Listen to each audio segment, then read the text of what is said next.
All right, welcome everyone. Hello. Welcome to the Duke Sports and Entertainment Law Symposium, a conversation with Michele Roberts. My name is Zach Flagel, and I'm a 3L here at Duke Law. For this year's symposium, we're focusing on the future of basketball. On Monday, this past Monday, we heard from NBA Commissioner Adam Silver. And today we'll hear from Michele Roberts, the Executive Director of the National Basketball Players Association.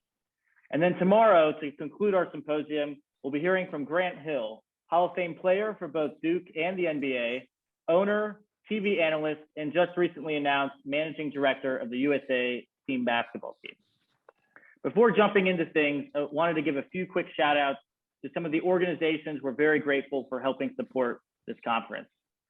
Demon, the Duke Entertainment Media and Arts Network, Fuqua School of Business's Media and Entertainment and Sports Club, Duke Undergrad Sports Management Club, and the Student Sports Law Network. Our distinguished guest for today is Michele Roberts. Michele is the current executive director of the NBA Players Association and formerly one of the nation's preeminent trial lawyers. In her role as executive director, Michele manages the collective bargaining relationship between the union and the NBA and oversees all the affairs of the union on a day-to-day basis. Michele has also been at the forefront of helping players recognize the power of their voices in pursuit of social consciousness as it relates to mental health, political activism, racial injustice, and more. There's so much more to Michele's background, and we're looking forward to digging deep in this conversation, and I'll be posting a full bio in the chat. One more thing before I hand it over to the co-host for today's conversation is Q&A. For the last 10 or 15 minutes, we'll be having a Q&A segment. If you are interested in asking a question, please just direct chat me during the conversation, and we'll be sure to get to your questions at the end. Now I'll turn it over to today's two co-hosts, Duke Law students Caitlin Ray and Aaron Flood. Caitlin, Aaron, take it away. Thanks, Zach. And hello, everyone. My name is Caitlin Ray. I'm a 3L here at Duke Law School. And Michele, welcome. We are so happy to have you here with us. Oh, I'm delighted to be here. Thank you, Caitlin. Well, Aaron. We are really excited to have this next installment of the future of basketball. As a quick recap for those who may not have joined us on Monday, Adam began and ended on a very similar note, that sport can be used as a space to take positions and use platforms and to bring people together. We're really looking forward to hearing your perspectives today, Michele. With that, I will let Aaron take it away. Perfect. Thanks, Caitlin, and thank you so much, Michele, for being here. My name is Aaron, so let's just get started. So before we dive into the current season and the post-COVID transition that hopefully is forthcoming, take us back to the bubble. You played a critical role in the bubble's ability to shape the Black Lives Matter movement, to fight against systemic racism and police brutality. So from player activism to successful bubble protocols, how would you summarize the lessons that you learned from the 2020 NBA bubble? Oh, gee. Lessons learned, I don't know about lessons learned, but experience never to be duplicated ever in my life. No doubt about that. Getting the bubble, creating the bubble, obviously was not something I did alone. Between the league and our staff and the numerous experts that we consulted, it was something which I was born a skeptic. I didn't think we'd be able to pull off. But once it came into fruition, and it was something that we knew, frankly, would probably be the healthiest environment for our players on the planet, because we were essentially in a bubble, and if we could contain the virus, then we would be safe, then it was fine. But the bubble almost didn't happen because George Floyd was killed. Literally on the heels of the players having reviewed the health and safety protocols and agreeing that they would play, because again, our season had been put on pause, George Floyd happened. And our players, like many members of the community, hit the streets. Our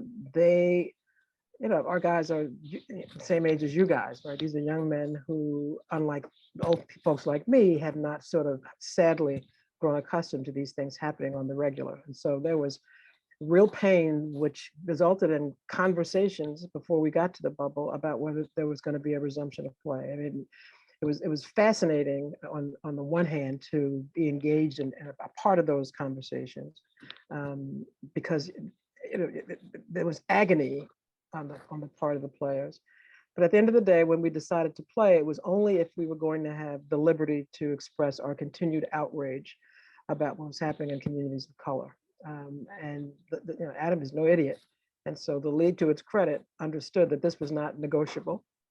And we didn't have to negotiate it. I mean, there was a little bit, because at the end of the day, this is a business. We had to be sure that we were doing things that wouldn't expose the business to any liability.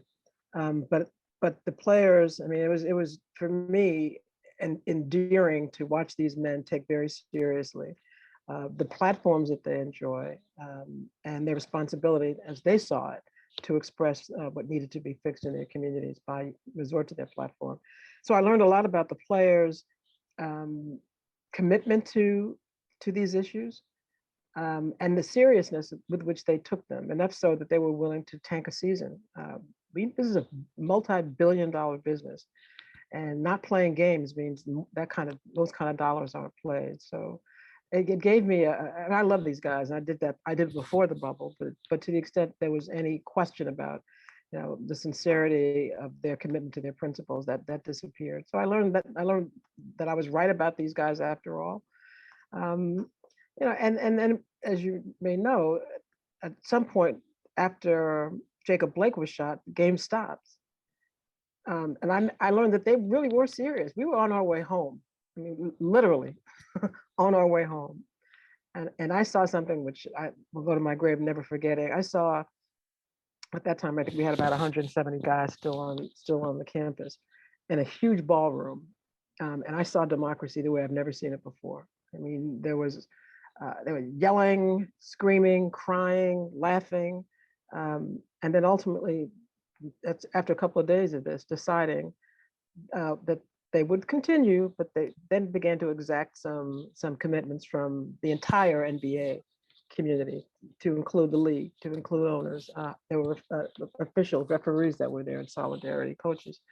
And so out of all of that came, I think, an NBA community commitment to social justice, which some would say existed before, but it certainly was reaffirmed in a major way out of the bubble. So I learned that I'm proud to be, I guess that's a lesson learned. I'm proud to be working in this business because the people that I work with largely, not all, but largely share my view of our responsibility as citizens.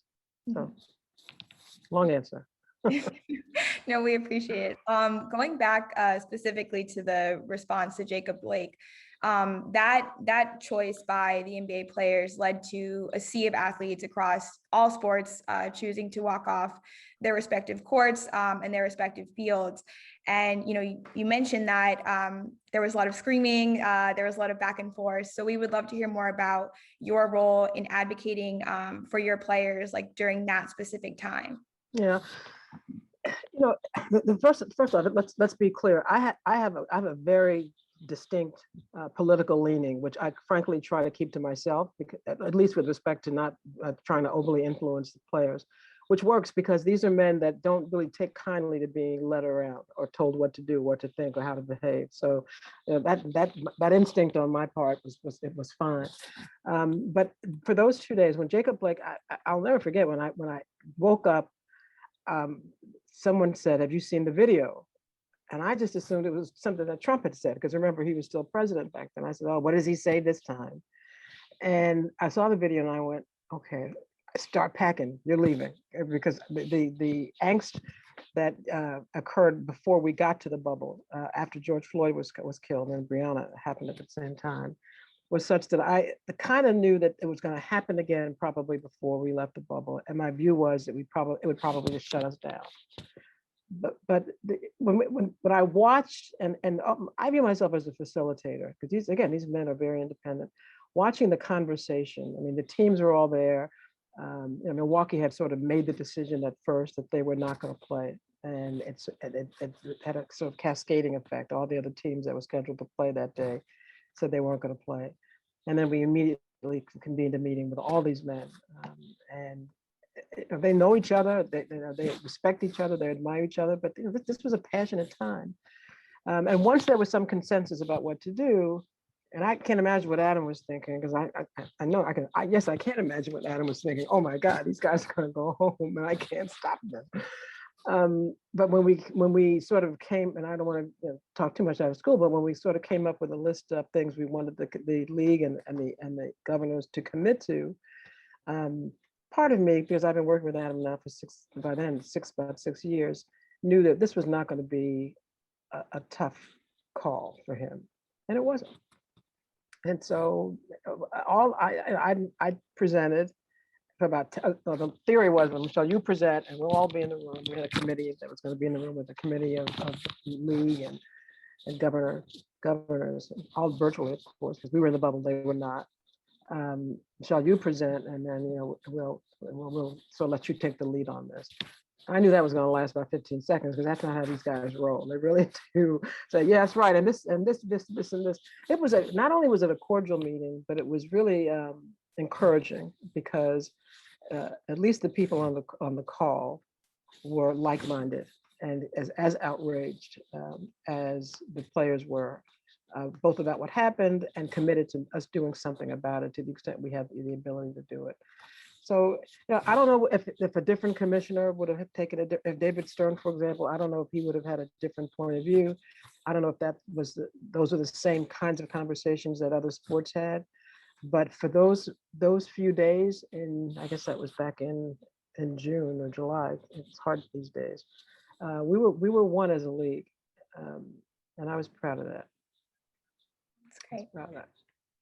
And then my last question on this subject is, as a Black person who represents primarily Black players who clearly were rightfully frustrated, and I'm sure still are frustrated with the ongoing acts of injustice, how did you manage your emotions, your own emotions about those events in order to prioritize being an advocator for your guys during that time and even still now? They make it so much easier for me because I don't have players. The players, and again, there are players that don't agree with some of this stuff. There are players that have a different point of view, and they have the right to.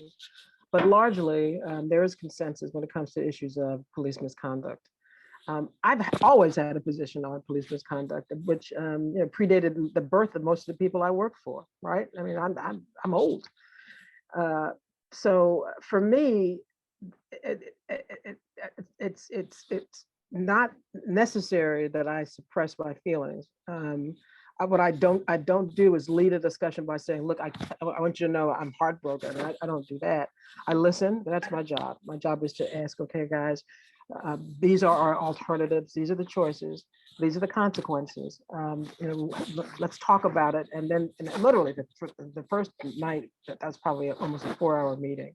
And then there was another meeting the following day. And through the night, there were small meetings. And every now and again, somebody would call me. I'm trying to sleep and say, Michele.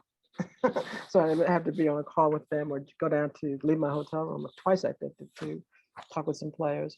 But at the end of the day, once it was clear that I felt the way they felt, then I could say, not only am I with you on this, but as it turns out, I thoroughly support your decision and agree with it. Now, if it had gone a different way, then I would have had to suppress my feelings. If, for example, the consensus was, look, that's not our problem. I'm making this up, right? That's not our problem.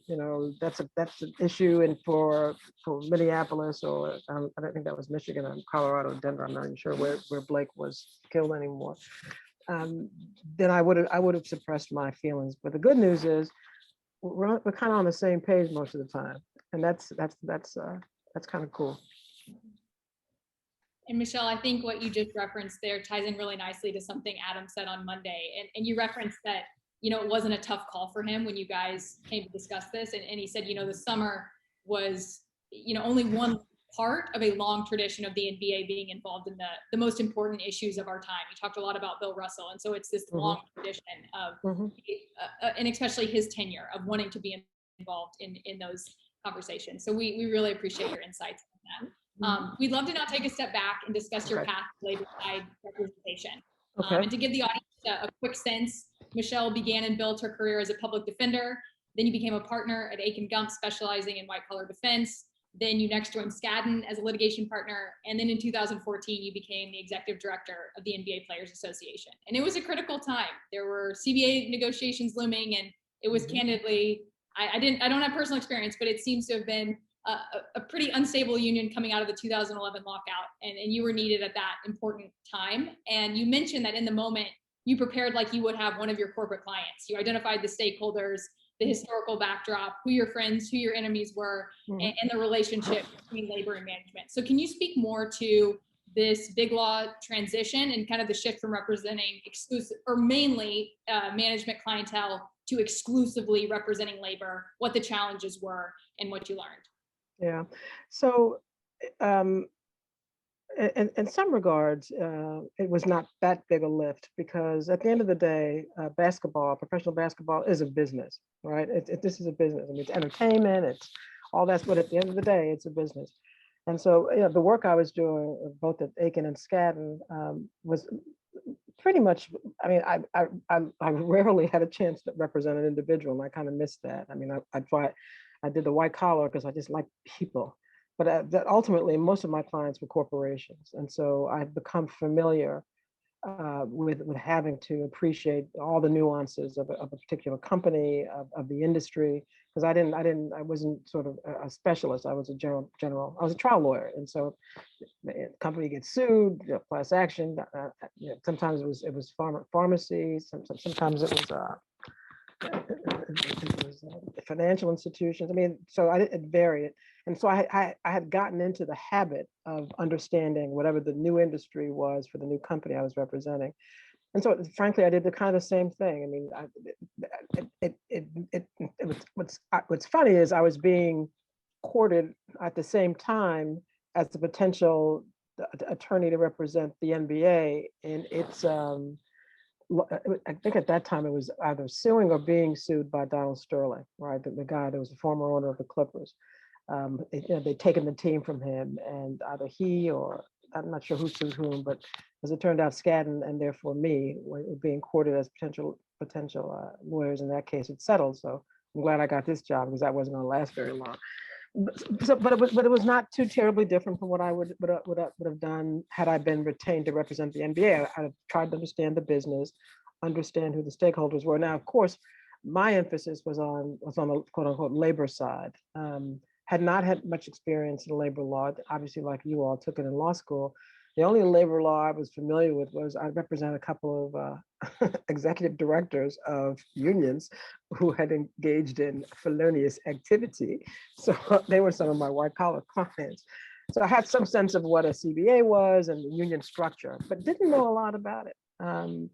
And it's the kind of thing that good lawyers do. You identify who your client is, who the relevant parties are in the matter. What their needs are, what your needs are. Ultimately, your focus is on your client. In this case, 450 professional basketball players.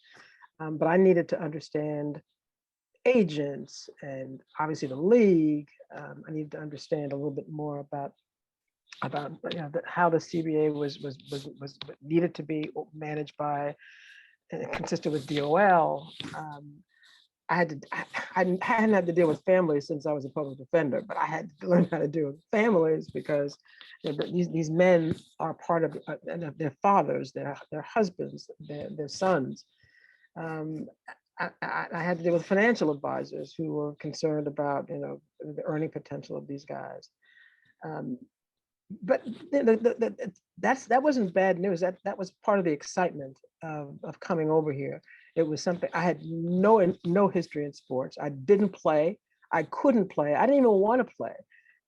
I liked basketball because if you grow up in New York, you do. But I had no prior history, and so the newness of it was somewhat exciting. And I think that's what attracted me to it. I said, "Wow, this is different." I miss juries, but this I said, this is not a bad gig. Let's go get it. So you mentioned how much you love people, and that one of the reasons you loved white collar work was that you had an individual that you could kind of go for rather than just the corporation. So was that was the relationship and getting to represent these men something that drove you to take the job, or was this something that you discovered kind of once you took the job, just how kind of magical Yeah, that was part of the attraction. I'm not going to lie. I mean, by then, I don't think I had a single individual client, a person. I would deal with general counsel all the time, but they're just lawyers, right? So I could tell I was already missing the personal interaction. And white collar clients, God bless them, the first thing they want to do is make a deal. So those are normally really short-lived relationships. And I did miss it. And so part of the attraction was, okay, you'd actually be dealing with people again, as opposed to the most contact I would have would be general counsel, and maybe if I had to go deal with an audit committee or go to a board meeting. But it's a much more impersonal practice than what I used to do, and then obviously what I'm doing now, which is pre-COVID, was couldn't be more of a personal practice. So yeah, that I don't think I would have. I was perfectly happy at Skadden, and I was doing well. I liked it. I was pretty busy, but I did miss the human element. Well, thank you for your insights on how you got here. I'm going to pass it off to Erin for our deep dive on college sports. Yes. This won't take long. Yes, shifting gears a little bit to talk about college sports. Obviously, many of your players played college basketball, so we'd love to hear your thoughts on the significant shifts that are happening in the courts, in Congress, and in public discourse against amateurism and some of the unequal distribution of resources that amateurism has enabled. So in your view, what is the role of college basketball, and how do you feel about certain alternatives that are popping up for college basketball, like the NBA G League, and how does that affect your analysis? Yeah. So if God rest her soul. So I got to say this because my mother would kill me if I didn't. College is critical, right? College is what you got to make sure you get done as soon as you can get it done. And so I have no problems with the notion that kids be encouraged to go to college, because I said it, Ma, so don't get pissed at me.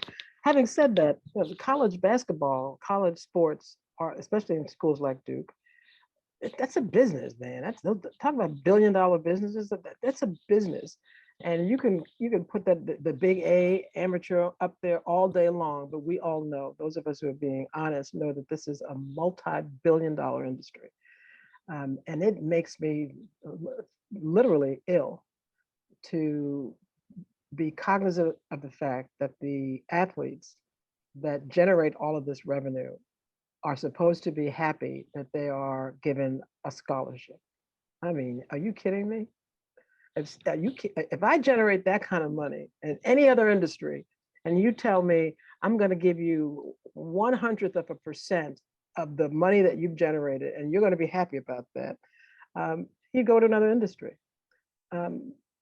And unfortunately for the athlete that is destined to become a professional, at least in my sport, you can't come to the NBA at 18. I mean, you could once, you can't do it now. And that'll change. I mean, it'll change at some point once we stop playing games. So my view is I support alternatives. If a kid wants to go to college and play college ball, I'm not a fan of college ball. I never was. I love professional basketball, but I think it's a fantastic opportunity for anybody. If you could, and if you can get your tuition paid for, that's cool. But if you don't want to, then alternatives to having to go to school and make money for somebody else are cool with me. So the G League is, which by the way has just become organized. It's now a union. Is a nice alternative. One of the things that will happen because of the union is that those dollars are going to go up. It's not going to be NBA dollars, but they'll make more money. And all the other alternatives that people are talking about. I mean, some guys go play overseas. Some guys actually just work, like get internships because they want to make some money. And I think if I heard the arguments from the Supreme Court, I mean, you don't want to ever predict what the Supreme Court's going to do, but I listened to the oral arguments that occurred a couple of weeks ago, and my sense is that this silly facade of amateurism is about to see its final days.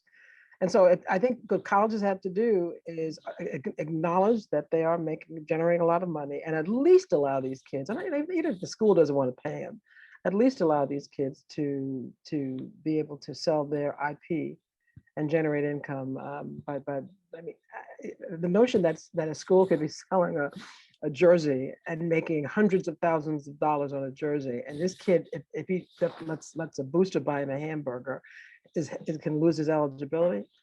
All of us should be sickened by that. I'm sickened by it, and I can't wait for the Supreme Court, if I'm right, to say enough is enough. But I don't see this as being the death knell to college sports at all. It just means that we're going to be fair and candid about what's really going on here. It's a business. I completely agree with you. So given your stance on that, I'd love to hear about how you feel about quasi-unions for college players, presuming that the courts and Congress's decisions will ultimately lead to wins for the players. So how do you feel about quasi-unions, and how do you think that would help them with some of these inequities? I'm obviously, maybe not obviously, but I am pro-labor. And I can't pretend that this is not a business. And so, like any business, conditions of employment need to be addressed. You know, I think we shouldn't probably ignore the fact that they're also students, but the circumstances that surround their play are circumstances that can and should be collectively bargained. I'm not going to tell you that you should be able to decide what grades and all. I mean, that the academic portion, which everyone's pretending is kept separate anyway, can remain over there. But when it comes to the conditions of play, just like with our professional teams, we have the right, and these kids should have the right to have somebody making sure that they're protected. Now, good schools, just like good teams, are already doing, I think, well by these athletes. They're not paying them, but I think some of the stuff that we traditionally think about in professional sports unions, I think, are being largely addressed by good schools. I mean, Duke, people don't complain about the Duke, I mean, some kids in the G League complain if they were at Duke and they're playing the G League, and they said, man, when I was at Duke, we had, right? So some schools are doing really well by students, but not all are. And so I would love, and we would certainly be interested in supporting any if it were to be the case that they could do it. Now they can't. Support kids that want to organize, at least to address the conditions of play, and we keep out of the academic part. That's appropriate. NCAA can keep that. Well, thank you so much for your insights on that. I'm about to pass it back to Caitlin to talk more about the NBA. Awesome. Thanks, Erin. So now we're going to shift, once those college players, if they pursue the college route, make it to the NBA, and you're representing their interests now, there are challenges ahead. You have the post-pandemic financial stabilization, sports gambling, the continuing fight for social justice. We'd love your thoughts on what you foresee as the main NBPA priorities heading into the next round of CBA negotiations. Which I will not be involved in, because I plan to retire before that happens. But there are a couple of things. There were some things that were not negotiated during the last CBA, because it's funny when you're engaged in these things, and you decide that you're not going to pound the table and walk out or lock people out or strike. And then you get as far as you can on some issues, and either you can come to some middle of the road position, or you say, we just can't. So let's just put that aside. So a couple of things fall in that category. One of them, frankly, relates to what we just talked about, and that is the age of eligibility. I think that's probably something that's going to be revisited. Probably, and I frankly think it's probably going to go back to 18. That there's really no appetite to keep them out. Depending upon how much more money we lose because of the pandemic, there may be some revisit of the economics with respect to the basketball related income, which we now share with the league. The players get 51%, the teams get 49%. I hope that there's not an effort to increase the owner's share, but I bet there will be, and that may be the source of some additional angst. A lot of what our players are, and that's why it's interesting going to have Grant to talk to you. Our players are at this point not able to have any ownership interest in any NBA teams, and that's becoming increasingly distressing to our guys. And there's some obvious and fair conflict of interest issues that need to be assessed and resolved. But I think team ownership is going to be a discussion. If nothing else, some portion of equity in teams should, and I think one day, hopefully in this next CBA, will be something that will be in the players corner, even if it's the union having some equitable interest in a team. But and you guys read this, these teams, the value of these teams just continues to rise. I mean, every second the values increase. And guess who contributes in large part to that value? Yeah, the same men that are specifically prohibited from enjoying any of the equity. And so, I mean, I remember that's how crazy I was. I was determined that we were going to get 15% equity in every team, right? And they're still laughing about that, right? She really is new. This is going to be a battle for the ages. But so I didn't win that one, obviously. But it is a battle that's going to be had one day, and ultimately it's going to be won because the players have just become so much more powerful. Not simply because they're richer, and they are, but they've become so much more powerful. And the specter of saying, okay, not this league. Remember, there was once an ABA, which cost the NBA a lot of money to get rid of, but it was a threat. And so, like every industry, professional sports has always got to be careful not to go too far and piss off the players that are engaged, or they'll find themselves having to compete. There's a lot of, I mean, it's a poor world, no question about it, but there's some very wealthy people out there that are willing to throw their hat in. Well, So I regret I'm not going to be here for the next round, but it'll be interesting. It'll be great to get Grant's thoughts, as you said, on equity interests for players. And it's funny that you kicked that question to Grant, and actually on Monday, Adam had said, I want you to get Michelle's thoughts on the shift in age down to potentially 18 years old, because he said he had previously been a proponent of 20 years old. And two things he said changed my mind. And it was, one, the Rice Commission's recommendation, and number two, the fact that 25% of the NBA now come from outside the US. And he says, you know what, I've begun to see the merits of players focusing solely on their craft from an earlier age. So it sounds like, but he said, I'd love to get Michelle's thoughts. So. Oh, he knows my thoughts. I think he's heard them enough. He just won't give it. He just wants something in return. Mind you, that this was something that the league wanted back in the day. Not Adam. David was the commissioner then. They insisted on going from 18 to 20, whatever, 2 years out. And so when we're doing CBA negotiations, Adam says to me, look, I tell you what, we're willing to give you 18. I said, we mean willing to give us 18? We gave that to you. What do you want? What are you going to give me in return for 18? So, I mean, it really is. It came down to, we know it's going to happen, and what are we going to get in return? I mean, this whole thing it's somewhat absurd, because even when you agree on something, there's still this jockeying back and forth. So our view was, if you want to reduce it to 18, go ahead, but don't tell me. And in addition to that, I won't bore you with the details, because that's not going to work. So it's going to happen. I mean, they're going to, and the G League, and this new Team Ignite, those are efforts to stop guys from going overseas, and overseas is going to respond by increasing the amount of money they're going to pay guys to go overseas. And so I don't think there's any doubt that after the next CBA, 18 will be fine. You can come right on in.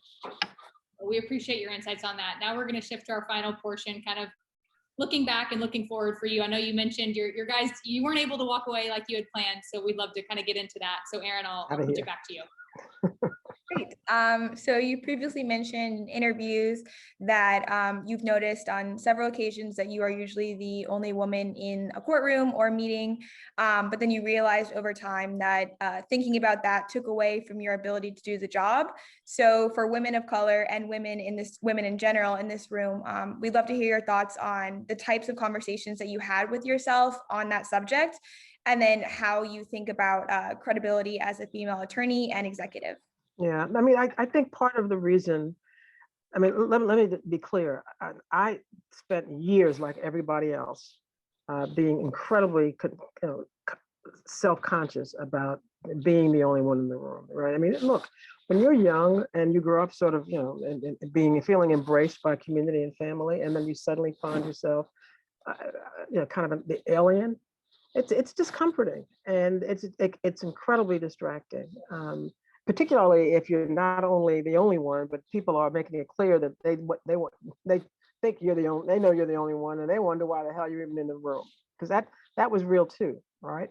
So what helped me stop allowing it to be such a self-focus was the fact that I was responsible for somebody else, right? I had clients that really didn't have the time for me to be nervous in a courtroom because, oh my God, all these white guys, oh my goodness, I'm the only woman. And they don't have time for that. They want to go home, right? I was a public defender and nobody was their champion except me. And when it occurred to me that I would be spending as much time worried about what a judge said, and was he trying to imply as opposed to preparing for trial? I said, you don't have the luxury of being engaged in that kind of nonsense. A, because you got a client who's counting on you, and B, why would you allow someone's ignorance about you and your talent impede your ability to perform and do your work? And the more and more I said that to myself, and again looked over to the right and saw some guys like Ms. Roberts, are you frozen? I stopped. It took a while though. It took a while before I mean, I was always, and I think I still am aware of the fact that I'm an African-American woman, and that may not sit well with people. But I kind of realized I kind of dig being an African-American woman, and I don't have a problem with the fact that you don't. And so I'll allow you your ignorance, but I won't allow you to affect me and my perception of myself and the work that I do. It will take time. It's going to be easier for you guys than it was for me, but it is not going to be easy. And when I hear women, particularly women of my age, tell women, "Oh, you have no, it's easy for you." Back in the day wasn't cool, but today ain't all that cool either. So just know it's going to happen. Be confident. Work as hard as you would under any circumstance. It's too bad, but I'm going to say it anyway. My mom said it, and many moms and my mom's age said it. You have to be better, and that's not fair, but you do have to be better. And so what? I mean, it's kind of cool to be the smartest person in the room, or at least think you are. It's really not bad to know your case cold and know his case cold. I mean, all of that, it turns out, makes you a better lawyer. And so, if you have to go run into the ladies' room and cry, okay, go ahead, but don't let anybody see you. You guys will be fine. You will. You will. I really appreciate your advice, Michele. And you mentioned your guys earlier and just how much you love who you represent now.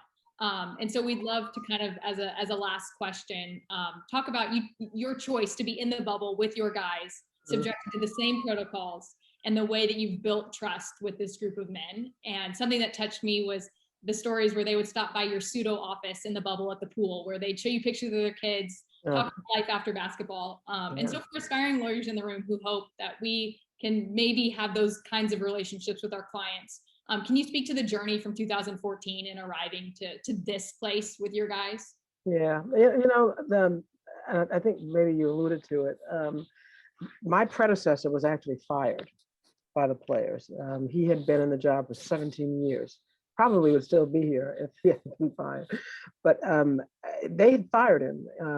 It was right after a very contentious CBA negotiations, and they lost confidence in him. There was an internal investigation. He hadn't like stolen any money, but there were some allegations of impropriety.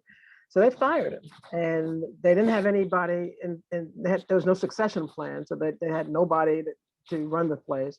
There was a deputy general counsel that they said, okay, you be the acting executive director, because I guess we got to keep this union. But the level of trust for the union was down the drain. And so one might say, well, why would you want to take a job where people are ultimately of the view, well, we got to, I guess we got to have a union. So I guess we got to have an executive director. But that was a lot of the attitude that I confronted, and understandably, because they felt like they'd been deceived. And so, one of the things as I was hiring people because there was no real staff here at the time, I said to my staff, I said, we have a credibility crisis here, and we have to earn the respect of these men. And I mean earn it. And then there were times when we'd have these meetings and the guys would be sitting in the team meetings like that. And I'd rather than say, well, look, this is mandatory union meeting. You got to be here. You don't do that. You realize that they have every reason in the world to be skeptical of you. Much in the same way that when I was a public defender, my clients had, because their view was, if you're a public defender, that means by definition, you can't get a real job. So you're all like, and I ain't got no money. So I began my practice having to earn credibility from the people I worked for. And for me, it was the same thing when I got to this job. And so they were, probably for the first year or so, they were largely polite, but I don't think that they felt the union had any real power. They didn't really believe that the union staff gave a damn. And we had to, by building the union, by being responsive, by being present, earn their trust and credibility. And then when we were going through CBA negotiations, we kept them thoroughly engaged in the process. As I prepared for it, I prepared them for it. And then we came out, I think, with a really, really tough deal, a good deal. That went a long way. And so, even pre-COVID, I believed that I and my staff had earned the trust of the guys. I mean, I was getting phone calls with regularity, not just to complain, but to say, look, I got a question. The more and more that players reached out to the union, it demonstrated that they believed that we had value and that we should be their first call. So being in the bubble, which by the way, I had not planned to go to the bubble, right? We had the bubble and I'm convincing guys, look, we spent all this time, it's gonna be safe. And then one of the players said to me, Michele, when are you going down? And I said, yeah, I'll probably get there by like second week. And I was like, why should I go? And I said, no, you can't ask these men to do something that you have trepidation about. And so I was gonna go for 1 month. And I ended up staying for 3 months. And it's the best thing I could have done in terms of relationship with the players, because as you said, there were moments that I would never have had with these men. Never. I mean, my favorite moments are watching them. I mean, there were times that we'd sit down at the pool, and it turns out they like wine too. And I'm a great wine connoisseur. But my favorite moments were watching these men before families were able to come. Do Zoom chats, or what do you call it, FaceTime with their kids to get them to sleep. And that was just remarkable. And then when the families were able to come down, oh my God. And so, it was as horrific as the bubble was in many ways, because it's isolating and the guys were unhappy largely. It gave me and them an opportunity. It gave me an opportunity to know them in a different way, and them an opportunity to know me in a different way. And so I hadn't planned it, but I hadn't planned this job either. So sometimes things you don't plan end up being the best thing in the world. So never say never. It's a great lesson for us as we kind of start on our paths. But you said it best. You opened the conversation with, it was an experience never to be duplicated, and never. You really added color to that. So thank you, Aaron. Bring us home. We did not mention it, but you did, that you are intending to retire. Yes. So just to close us out, once you are off the clock, where is the first place that you are going to go? Oh, ask Madam COVID, because it's largely going to be up to her. But you know, I want to do a lot of traveling because I really enjoy it. But the first place I traveled when I had enough money, so you knew it took a while because I was a public defender, remember. And it's always been my favorite spot, and I've not been able to be there in 5 years, maybe, is Jamaica. So I plan to take again, if the virus allows, I plan to take about a month and just spend the month in Jamaica. I love the country. Um, I miss it. And so I just want to do a month in Jamaica. And I actually do have a bucket list. I've been working on it ever since I thought of it, and then it's gotten better now that I made more money. When I got to scanning, the list really looks good. But the first thing I want to do is rent some space in Jamaica and probably have my nieces join me. But I'm going to stay there for about a month and just read and listen to music and relax. It's a beautiful country, and the people there are just fabulous. So that's the first stop. Are your guys on board with this? Are you going to have to go under the cover of night? I mean, are you going to? No, you know, the one thing about this job, no one should stay 17 years. I think that's insane. But our players don't stay very long. I mean, LeBron is an exception. Chris Paul are exceptions. Guys that stay for 15 years, that's an exception. Most guys are here 3 or 4 years. So you know, the fact that I would be moving on, I'd like to think they're telling the truth, and they say we're disturbed about that, but they get it. And I also, when I got the job, I told them I ain't trying to stay here for 17 years. I'm not even trying to stay for 10 years.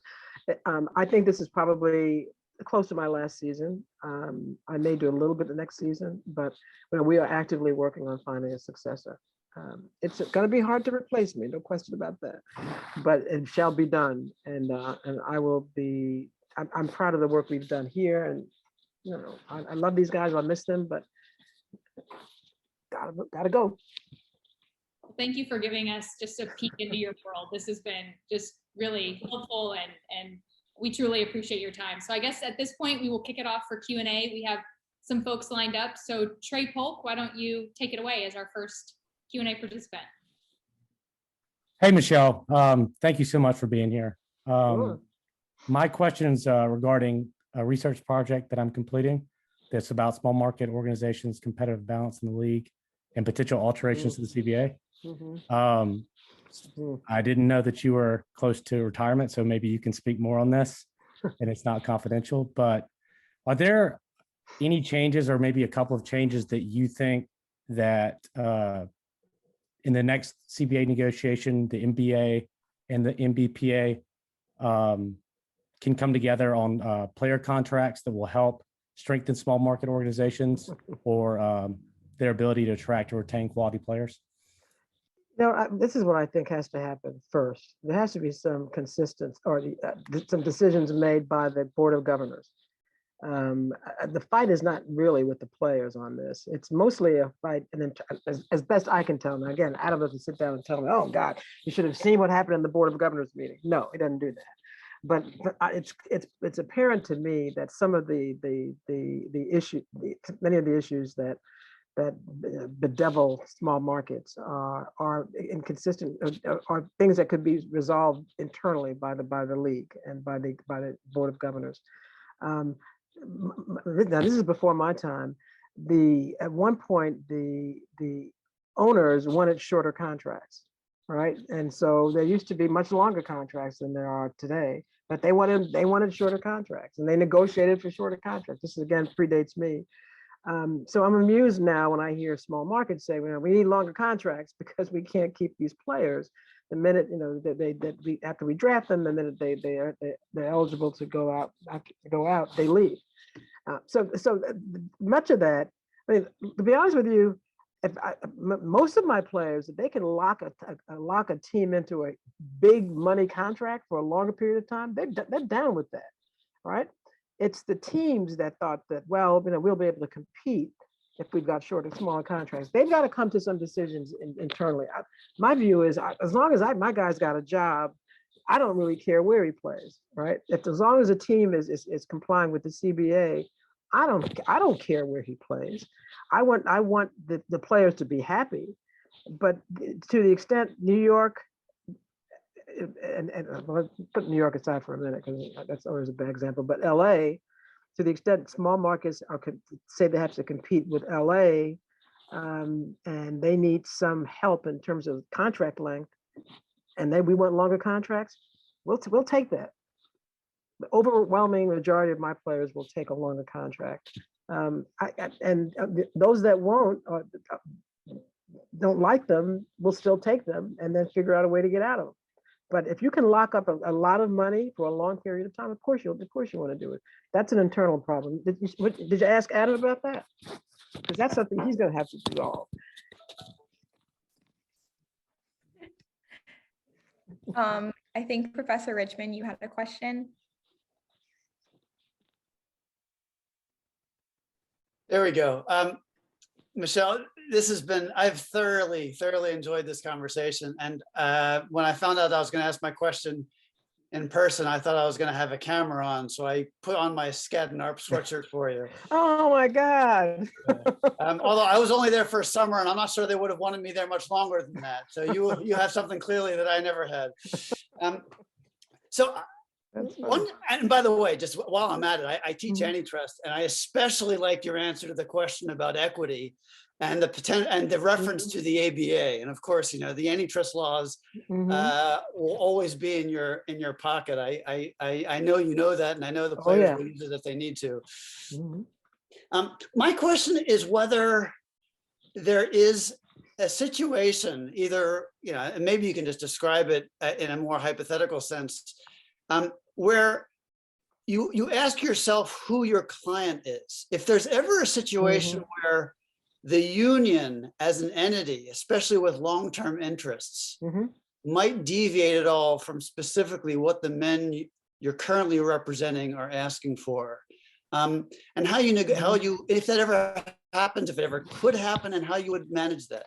Oh, it's a great question because it happens, and it happens more often than you probably think. The one thing, and people get mad at me when I say that this is a union, but we're not plumbers. And the reason I say that is, and I'm not saying that to denigrate plumbers, but I view the relationship between the players and the owners within the context of this business as more of a business partner relationship. We are not, I can hire another plumber, but I can't really hire another LeBron. And so there's a unique relationship between the labor and management in professional sports that I don't think is fairly compared to other labor organizations. That's number one. And so number two, the players part of my, and I think I don't have to do a lot of work on this because they get it. This is a business. And so I tell them that you are partners in a business and we have this in common with the league. We want this business to boom. I love it when I hear about, record TV ratings are great. And I weep when I hear our ratings go down. I love having gate receipts be off the charts because that's basketball related income and we get a share of that. So the bigger the pie, the bigger the slice.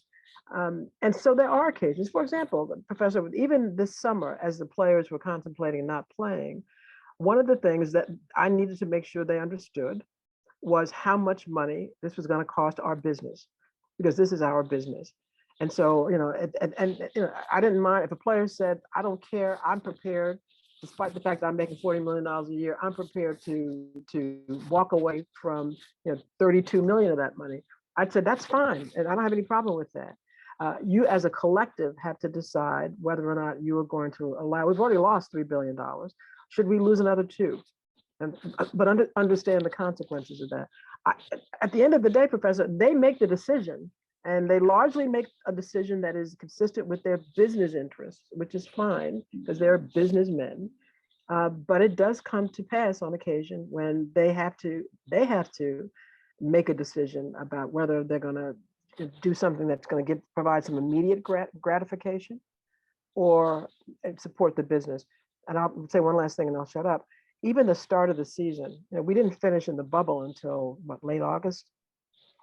The thought was that we would not start the season until January. And then our TV partners, I don't know if Adam shared this with you. No, I'm not talking out of school. Our TV partners said, can you start before Christmas? Because we make a lot of money during our Christmas games. And we're going to lose a lot of revenue if we don't play on Christmas. Now, many of our players had, so not everybody went to the bubble, and then some teams left earlier. But you had a couple of teams that didn't leave until finals, and they just got home, and they didn't want to play. And so we had a conversation about what's best for our business. Our business will suffer. We know we're going to lose money because we don't have full arenas, so we know we're going to lose money anyway. Our business is going to suffer if we lose additional dollars in connection with our Christmas games. And the players, because again, they had to evaluate their business interests, said, don't like it, hate that we have to do it, but we got to protect our business. And so, yeah, I have to sort of evaluate things that way, but so do the players. And they are smart guys. Mind you, most guys don't play 10, 15 years. Average stay is 3 years. This is your income, your greatest income producing possibility right now, based on your basketball skills. And so you want to protect this business. And we tried to. Professor Richmond, thank you for the great question and your contributions. Next, we'll have Brian Levy. Okay, just unmuting. Can you hear me? Yes, sir. Thanks so much, Michele. This is great. So I teach ethics and sports class at Notre Dame here. So I don't know how the Duke folks let me in, but I'm very grateful to them. This has been fantastic. So I'm just old enough to remember the 60s and 70s when athletes were social activists. So I applaud the leagues and the players' recent stances on racial issues here in the U.S. Do you see a time when the league, the players, will be more vocal about issues in China, democracy in Hong Kong, human rights in China, because you really have this now unique global platform. And so do you see that happening at some point in the future? That's such a tough question and a tough issue. Again, this whole business conversation crops up. China is a huge market, and Adam probably spends more time on this than I do because I don't have the conversations with our TV partners over there and other partners over there. But it is sadly the case that to the extent we're not doing more on the human rights space, it's because there are business decisions that are trumping that. Pardon the pun. I don't think that we can maintain that sort of agnostic approach to China for very long. If nothing else, the league is becoming much more internationally based. We've got players from other countries that have grievances with those countries, and they are not going to be silenced any more than the African Americans here in the U.S. are silenced about domestic issues. So both as a nation, but even as a sport, become more cognizant of some of these issues. Many of the guys had no idea what was going on in China until the Maury incident, and when that happened, people like Michele, what did Daryl say? What's going on over there? A lot of them just didn't know about it. But as more Americans know more about what's going on there, and more players become aware of it, there's going to have to be some tough decisions made, and the decisions will likely cost a lot of money. But if this game has the promise that I think it has in terms of its leadership in the world community, I think it's going to ultimately get there. And it's a little bit of a people call us hypocrites on this all the time, and I can't find myself really in a position to disagree, because there is some hypocrisy in our continued relationship with China, as well as some other things that the country does, but at least as sport, we've got some explaining to do in connection with our relationship with China. Well, Michele, thank you for all of your insights today. We want to be respectful of your time. The hour flew by, but we can't tell you how much you've added to the Future of Basketball Symposium this week.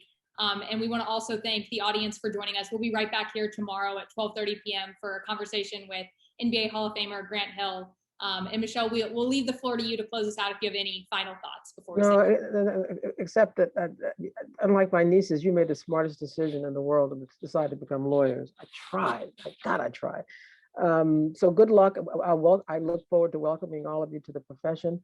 And just tell Grant I said, hey. We appreciate your kind wishes. Thank you so much. You all take care. Stay safe. Take care, everyone. Thanks. Bye.